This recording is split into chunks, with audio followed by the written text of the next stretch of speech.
When I was 9 years old, Kui olin 9-aastane, tuli mu valgepäine 150 sentimeetri pikkune emapoolne vanaema, et veeta paar nädalat meie pool. Ühel pärastlõunal, kui ta meie juures oli, otsustasime 2 vanema vennaga hakata teisel pool tänavat välja lauku kaevama. Ma ei teagi, miks me seda tegime. Poisid lihtsalt kaevavad mõnikord auke. Saime natuke mustaks, aga see poleks meile veel pahandusi kaela toonud. Teised ümberkaudsed poisid nägid, kui tore on auku kaevata ja tulid meile appi. Siis saime me kõik veel mustemaks. Kuna maapind oli kõva, vedasin sinna aiavooliku, et maad veega pehmemaks muuta. Kaevates saime küll mudaseks, aga auk läks tõepoolest sügavamaks. Keegi meie kambast otsustas, et peaksime tegema august basseini. Niisiis täitsime selle veega. Mina kui noorim tahtsin samuti kasulik olla ja lasin end veenda auku sisse hüppama ja basseini järele proovima. Nüüd olin ma üleni porine. Mul ei olnud alguses üldse plaanis end ära määrida, aga lõpuks see ikkagi juhtus.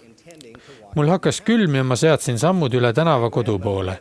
Uksel kohtusin vanaemaga, kes keeldus mind sisse laskmast. Ta ütles, et kui mu sisse laseks, jätaksin endast äsja koristatud koju porised jäljed. Niisiis tegin seda, mida iga 9-aastane sellises olukorras teeks ning jooksin tagaukse poole, kui tema jõudis minust ette.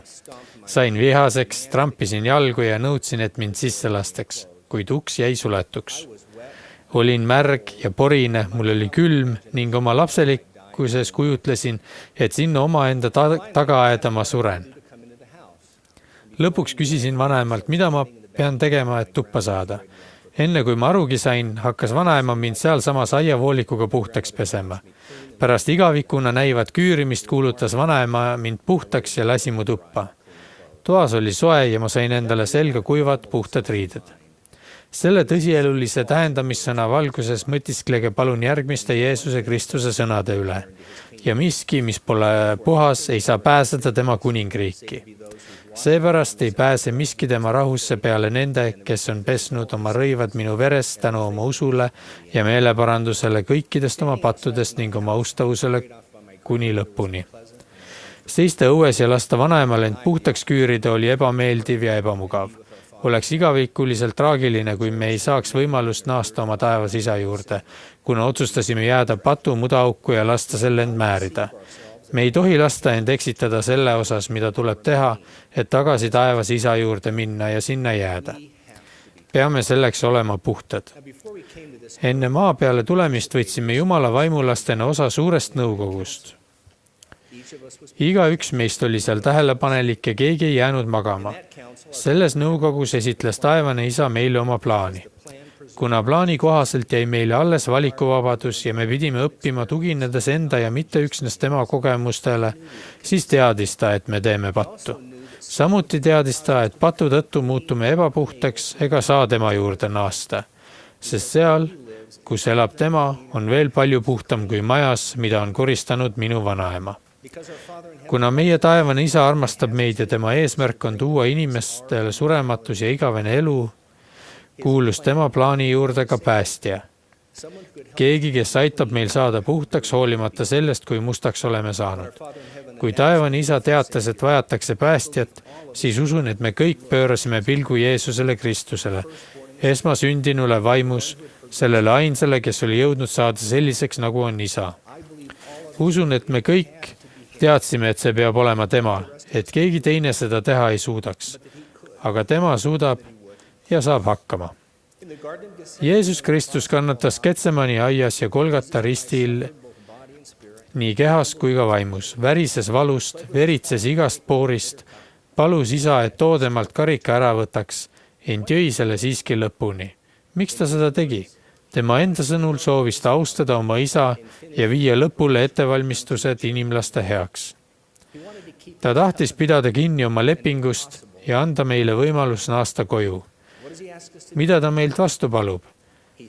Ta palub vaid, et tunnistaksime üles oma patud ja parandaksime meelt, et me ei peaks kannatama nii, nagu kannatas tema. Ta kutsub meid üles saama puhtaks, et meid ei peaks jäetama taevas isa kodu ukse taha. kõige parem eluviis oleks pattu vältida. Kuid mis puutub Jeesuse Kristuse lepitusse, ei ole vahet, milliseid patte me korda oleme saatnud või kui sügavale mudaauku vajunud. See ei loe, et me neid patte, mis prohvet Nefi sõnul meid nii kergesti tõkestavad, häbeneme ja nende pärast piinlikkust tunneme. See ei loe, et kunagi vahetasime oma esmasünni õiguse läätse ja leeme vastu. Loeb vaid see, et Jeesus Kristus, Jumala poeg, kannatas kõiksugu valusid ja kannatusi ja kiusatusi, et ta võiks teada vastavalt lihale, kuidas aidata oma rahvast. Loeb see, et ta oli nõus alanduma, tulema siia maailma ja laskuma allapoole kõiki asju ja kannatama suuremat ebaõiglust, kui ükski teine inimene eales suudaks. Loeb see, et Kristus palub isa meie eest, öeldes: Isa, vaata selle kannatusi ja surma, kes ei teinud pattu. Kellest sul oli hea meel? Mispärast, isa, säästa neid minu vendi, kes usuvad minu nimesse, et nad võiksid tulla minu juurde ja saada igavikulise elu. See on see, mis tõeliselt loeb ja mis peaks andma meile kõigile uut lootust ja otsustavust veel üks kord proovida, kuna tema ei ole meid unustanud. Ma tunnistan, et kui me päästjat alandlikult otsime ja soovime meelt parandada, ei pööra ta meile kunagi selga. Ta ei pea meid lootusetuks ega ütle, ei, jälle sina. Ta ei hülga meid, kuna ei mõista, kui raske on vältida pattu. Ta mõistab seda kõike täiuslikult. Ta mõistab ka patuga paratamatult kaasnevat kurbust, häbi ja frustratsiooni. Meeleparandus on tõeline ja see toimib. See pole mingi väljamõeldis ega meeltesegaduse tulem.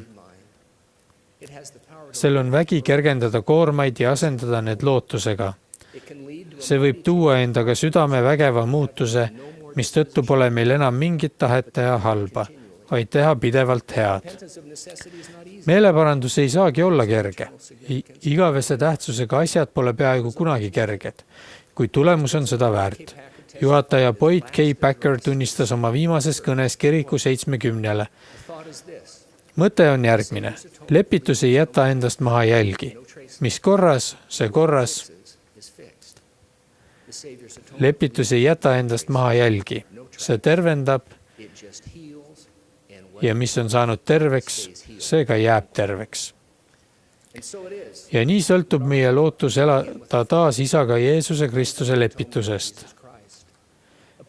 Selle ühe patuta olendi valmisolekust võtta enda peale, hoolimata teravast vastuolust õigluse nõuetega, kogu inimkonna üleastumiste raskus, sealhulgas nende Jumala poegade ja tütarde patud, kes otsustasid nende pattude tõttu ise tarbetult kannatada. Meie Viimsaja pühade Jeesuse Kristuse kiriku liikmetena omistame päästja lepitusele suuremat väge kui enamik teisi inimesi, kuna teame, et kui sõlmime lepinguid, parandame järjepidevalt meelt ja peame vastu lõpuni, teeb ta meist endaga koos kaaspärijad ning me saame koos temaga kõik, mis on isal. See on ülimalt oluline õpetus ja tõde. Jeesuse Kristuse lepitus muudab päästja võimatuna näiva üleskutse. Teie olge siis täiuslikud, nõnda nagu teie taevane isa on täiuslik, täiesti saavutatavaks.